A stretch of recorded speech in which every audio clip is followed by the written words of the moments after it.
desmintiendo al Club de la Muerte. Un modelo mafioso que muchos colombianos denominan la Cosa Nostra institucional. Conoce cómo se ríen de ti y se lucran con el sufrimiento y muerte de tus seres queridos.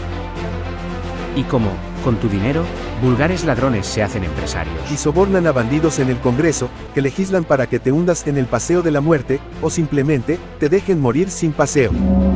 ¿Quién pone el dinero para la salud? 2/3 los pone el presupuesto nacional y 1/3 lo ponen los trabajadores con sus cotizaciones, para hacerlo es decir, todos resumido. Porque los patronos se retiraron, que hacían cotizaciones, se retiraron desde el año 2012. Ahora solo está la cotización del trabajador y el resto todo lo pone el gobierno nacional. Pero el gobierno nacional, ¿de dónde saca lo que pone? Están pagando el IVA, y el IVA es el que alimenta fundamentalmente el presupuesto nacional. Entonces lo ponen de su salario y lo ponen del IVA que pagan todos los días en cuanto consumen. De modo que son los colombianos los que están financiando estos 100 billones de pesos que manejamos en el sistema de salud. El sistema no tiene deudas ninguna con las EPS, lo que no quiere decir que las EPS no tengan deudas billonarias. ¿De cuánto son las deudas en este momento de las EPS?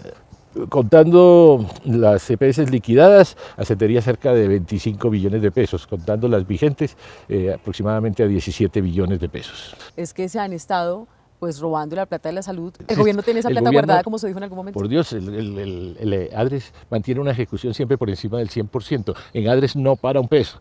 Las CPS reciben con la precisión de un cronómetro el dinero adelantado. Nuestras cifras están publicadas en la página. Cualquier persona puede ver cuánto se giró esta semana y este mes de cada EPS para cada clínica, hospital y proveedor del país, porque todo es transparente. Las EPS se quedan con todo el recaudo para la salud que el ADRES les entrega cada año por anticipado. En 2025 la partida gubernamental, es decir, tu dinero, se incrementó para reponer sus desfalcos y evitar el colapso del sistema. En este gobierno se han incrementado los recursos de salud mucho más que en los gobiernos anteriores, muy por encima de la inflación. Se ha hecho un esfuerzo muy grande. Recibimos en 70 billones, ya vamos en 100 billones, o sea, un incremento de 30 billones de pesos para el financiamiento de la salud.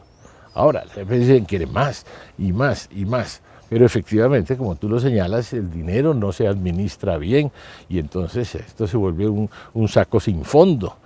Te dicen y te muestran en las cifras, sí, que te pagaron 2,5 millones de medicamentos por encima del valor autorizado, cuando en solo 5 medicamentos gastaron 110.000 millones de pesos más por comprar el de marca y no el genérico. Financiarían 1,5 millones de consultas especializadas. Los aumentos de este gobierno, empezamos en 70 billones, vamos en 100 billones, han sido muy grandes y muy significativos. Estamos girando 7.3 billones de pesos mensuales, 7,3 millones de millones. Esto es una barbaridad lo que están recibiendo y el flujo de dinero que está manejando el sistema. Quiere decir que con eso tienen que responderle a los usuarios. Con eso tienen que responder, ese es el cálculo que se ha hecho de las necesidades y los servicios. La Contraloría presentó las cifras de las utilidades que tuvieron las EPS en los últimos años. No, las que deben son las EPS, y pongámoslo en claro. Entonces, pues no hay justificación. El dinero robado por las EPS al Estado se presenta como pérdidas por insuficiencia de financiación del gobierno. Argumentan que sus ganancias por derecho privado, permitido por la ley redactada por el Congreso, son pérdidas que cada gobierno debe reponerles todos los años para acrecentar el próspero negocio de estafa, enfermedad y muerte por desatención a cientos de miles de personas, mujeres y niños en el paseo de la muerte. Aumentar los EPS significa sigan desperdiciando, sigan botando la plata. O sea, es muy difícil. Es un problema crónico, no es una coyuntura. Esto es una situación acumulada de varios años. La teoría de conspiración de Petro tendrá que explicar por qué la Academia Nacional de Medicina, las sociedades científicas, las organizaciones de pacientes, la Corte, la Defensoría, la Procuraduría, los gremios de la salud, etcétera, coinciden en el desfinanciamiento del sistema. Contraevidente porque yo tengo las cifras y se ha incrementado los recursos de la salud de una forma impresionante en los últimos 3 años. Entonces, ¿cuál desfinanciamiento? Los gremios están en campaña contra el gobierno, ¿sí? Contra la reforma y están echándole la culpa al gobierno de todo. Y cuando se dice tantas veces una mentira, por ejemplo, que ADRES debe, a pesar de que uno muestre las cifras, que todo está al día, a pesar de que, no, es que deben, hoy la representante de ASEMI dice, sí, bueno, es cierto que no deben nada, pero eso es un tecnicismo. La EPS, que estaba funcionando como privada, subió el gasto en 2023 de 14 a 24 billones, subió 10 billones su gasto de un año a otro y dejó deudas por más de 6 billones de pesos de ese solo año, bajo a la administración privada. Por eso fue intervenida, porque fue un desastre absoluto en términos financieros en el año 2023, pero con la administración anterior. De Alejandro Gaviria, exministro de Salud. Hablando de quién está detrás, ¿qué otras cosas nos puede usted contar? Pues como siempre, hay un problema de quiénes son los dueños de las EPS, de quiénes son los miembros de las juntas directivas, que a veces se destapa, como pasó en Copsalud con el escándalo, y resultaron unos personajes de parientes de los grandes personajes nacionales ahí en la junta directiva. ¿Usted cree que lo mismo puede pasar ahora si se devela esa información? Pues aparecerán muchas cosas, y aparecen firmas en Islas Caimán y aparecen de toda clase de cosas porque no hay transparencia y porque se supone que los privados tienen un secreto organizacional y estas cosas. La Superintendencia de Salud, por allá en 2008, creo, si no me equivoco, permitió que unas cosas que se llaman uniones temporales entraran a manejar el sector salud. Y entonces hay EPS como la nueva, que tiene esa crisis financiera, que contrató con este tipo de uniones temporales, que no son clínicas ni hospital, son unas firmas que después aparecen con sede en las Islas Caimán.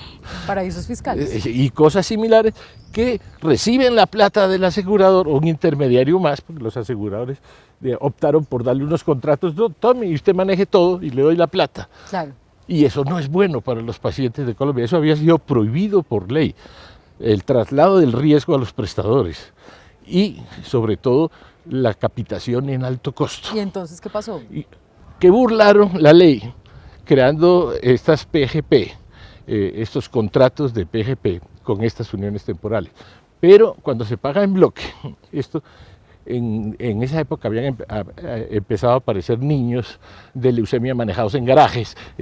Claro, cuando ya cobré, yo trato de gastar lo menos posible. Claro, ¿sí? Con un precario. Cuando tengo un prepago, yo trato y empieza a deteriorarse el servicio de salud. A las uniones temporales la ley no los considera prestadores de servicio de salud, pero es justamente lo que hacen subcontratando profesionales.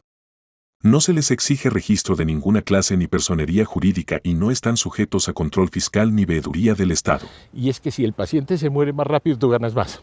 Y vas a tener un paciente grave, costoso, menos tiempo. Por esa razón se prohibieron esos contratos, pues los volvieron a renacer. ¿Quién?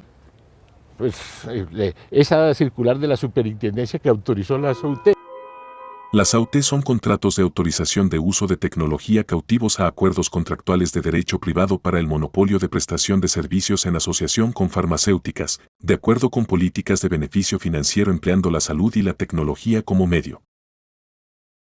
Y los pobres pacientes que no los atienden, porque estas empresas que ya cobraron tratan de atender lo menos posible, acaban llenando todos los servicios de urgencia de los hospitales porque no los atiende el que tiene el contrato. Como Sanitas tiene muchas empresas de salud, la prepagada, la clínica, la otra, como 10. Entonces dijimos, bueno, miremos. Revisaron con lupa. Miremos el grupo. Pues sí, la EPS había perdido 200, representaba 200.000 millones de pérdidas. Pero de la prepagada, la clínica, la otra y otra habían ganado 500, 600 millones. ¿Y eso ha continuado? Eso ha continuado. ¿Desde Palacino hasta hoy? Eso se ha descarado, pero es legal. Tristemente se ha permitido, se ha legalizado. Las EPS manejan hoy estos 90 y tantos billones de pesos y no quieren soltarlos. Este problema se hizo público en 2011, cuando Palacino, el que era el ¿Grupo Saludco? del Grupo Saludco, sobrefacturó 500.000 millones de pesos de medicamentos a través de su propio proveedor de medicamentos para justificar un gasto que no existía, poniendo los medicamentos todo al doble de precio para sacar las utilidades por la farmacéutica. La puerta de atrás. Por la puerta de atrás. El castigo es opcional, la impunidad es la ley, y la justicia una palabra vacía. Así es desde 1886.